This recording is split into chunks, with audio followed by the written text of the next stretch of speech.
We just finished up a really cool barn restoration project in Vernon. Now, when I first showed up there to take a look at it and do a bit of an inspection on the building and figure out what we could do for them and offer them some options, the biggest thing that they mentioned right away was the old siding was starting to come off and peel off. There was pieces falling off. It looked pretty ugly. They were a little concerned there might be some rot behind it on the one end as well. And then another concern they had was the foundation was actually crumbling. Just on the one side, the foundation wall chunks were falling out of it, little pieces, and it was kind of falling apart. They were concerned about that as well. So we took a look at all that, and initially what I figured we could do is just pour against that foundation wall, add a few inches to it, pour a really wet mix and super high strength to fill in, kind of pull out the parts that were crumbly, fill it in, and kind of save that foundation that way. When they started to work on the project, they pulled all the old siding off. They found a bunch of rot in there, and what they found out was that foundation wall was just junk, the whole thing, just on that side, but it was all crumbling. And they started to pull it apart, and it just more and more and more of it came apart until eventually they were just pushing it over with their feet,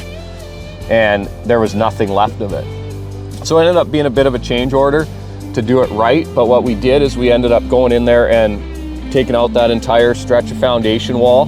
The guys hand dug that out and doweled rebar into the existing footing. The footing was still okay, and poured a new foundation wall on top of that with rebar in it, and set the barn back on that, and then put the brand new bright red cladding on, which looks super cool. And it's a serious upgrade. That barn's gonna last for generations to come. It looks really good, and the folks there can feel good about it now, knowing that it's not just slowly deteriorating and getting worse and worse, but it's actually a good solid building again that they'll be able to use for decades.